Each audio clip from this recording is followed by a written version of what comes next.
Alright guys, what I have here is a automotive pick. You can pick these up at any automotive store, any, you know, like Napa or AutoZone, I would imagine would have them. Harbor Freight has them. I just picked these one up at my local auto store up here in town. And it didn't cost much. I think it was like $2-3, and I got a pack of like 5 of them. This is one of them. All right, and this isn't the one I'm going to be using because I haven't done it to this one yet, but I've already took the handle off another one.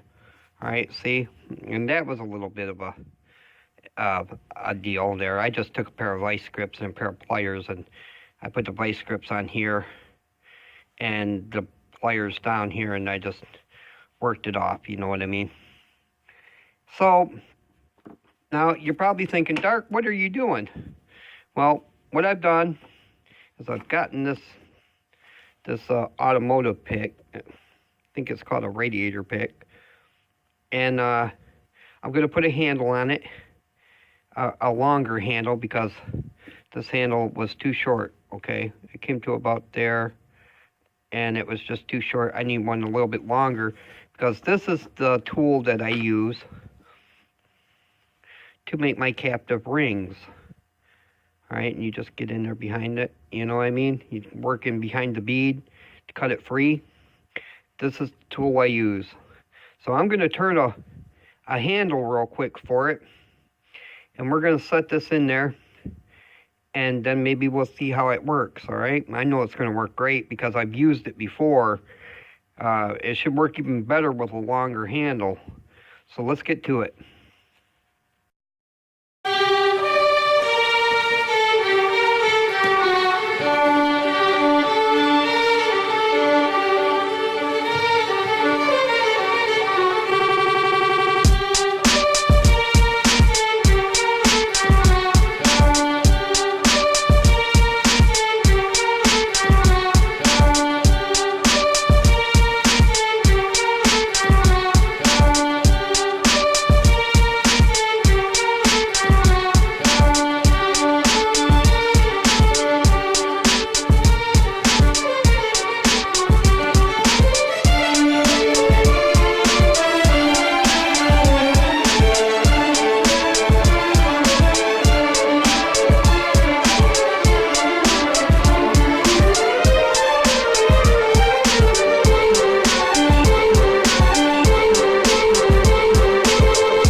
Well, there's that. I'm going to give it a little bit more of a sanding job now, but it's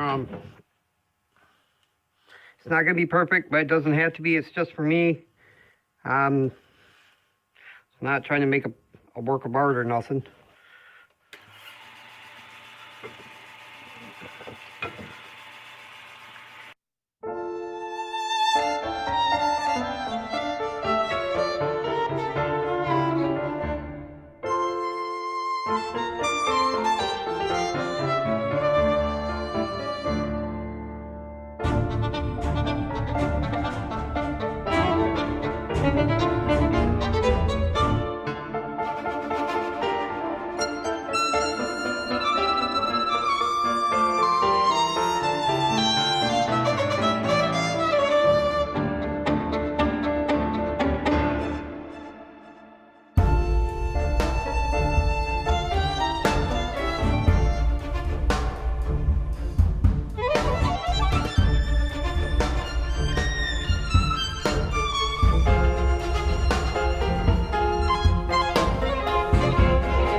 I'm going to sand this end up.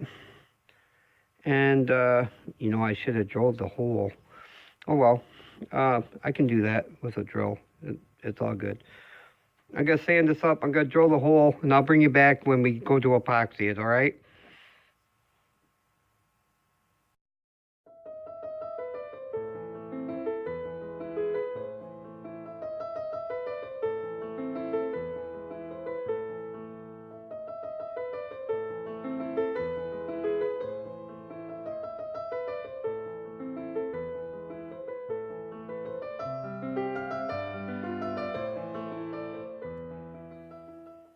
Alright guys, it looks like it's dry. I let this dry for 24 hours. Alright, so it's good. It's solid. It ain't gonna move on me. Nope, it's not gonna move. And I used 5-minute epoxy, yes I did, to set this in there. And it's not perfect. But it don't have to be perfect for the handle because you're going to be coming in and you're going to be turning it anyway. The important thing is that it's stable in the handle and you have a lot to hold on to. Now let me show you what I mean, okay? All right. This handle here and this tool, look at the difference between the handles, okay? With this handle here, I only have this much room to hang on to, and I had to hold on to it really tight to make sure that this don't spin. We don't want this to spin, and we want to have all of this leverage, okay? So look at the size of this handle compared to that one. And I got all of this handle to hold on to now so that I can get in there and get around that corner, you know, to work into that group. And I'm going to show you how I use this, okay, here in just a minute. So I just want to show you the difference of what I was working with before and after and how much safer this is now because I have more handle to hold on to, giving me more leverage. All right, I don't want this thing coming out of my hand or getting dragged down into the lathe. All right, so there's that. I'll bring you back and I'll show you how this works turning a captive ring. Okay, well, I got a piece of junk wood in here just to show you. All right, now the first thing you want to do is you want to make sure that you cut out adequate space between the place of the bottom and the top, or the top and the bottom, whatever the case may be, and your ring to get your tool in. All right, so basically you're just going to come in. I want to get this as close and as tight as I can because I want as much here, let me back out just for a second. I want as much room, as close as I can get to that ring with my toolbar where I feel safe using it to make sure that I can get in there and have as much support on this as possible. All right, remember, this is just small. It could break. Always wear your face shield just in case, okay? And you're just basically going to come in and you're going to cut away the sides, all right? And you're going to alternate back and forth until you get through the middle of this up by the spine here, the shaft, okay? All right, I'll show you what I mean.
All right, as you can see, it's cut through. All right, now you're going to want to come on each side of this and cut away the excess on both sides of that. Of course, you would sand that and everything before you cut it free.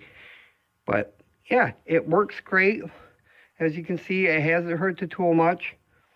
It hasn't hurt it at all. And it worked really great. Now, I don't know how well you can see that. Here, let's see if I can move you a little bit here. Can you see how close that cut? That cut really, really close. Gave you a great, real close to the shaft cut. All right, now at this point, you know, you'd want to, like I said, clean that up. And we can do that. Clean it up. I'll get in here with my spindle gouge, little fingernail spindle gouge, you know. And we're going to clean this up right in here. And then I'll show you what I mean.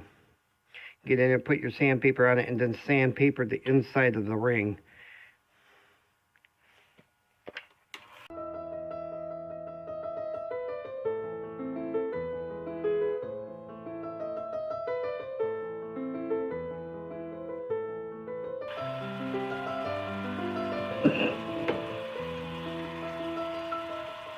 All right, and there you go. There's your captive bead. Of course, you can do these any size you want. You can see right there. And at this point, you would put sandpaper, tape it on there, and then you could sand the inside of the ring. Yep, it's a great little tool. I like it a lot. And I've made a lot of captive beads already using this particular tool. Or a tool like this. All right, and you can pick these up cheap. You can get them right up at your local automotive store. Just go in and ask for Radiator Picks or automotive picks. They'll know what you're talking about. And they work really great for this. All right. Just remember to try to get a longer handle on it, because you want that extra support. It don't have to be real long, but it's definitely got to be longer than this one. All right.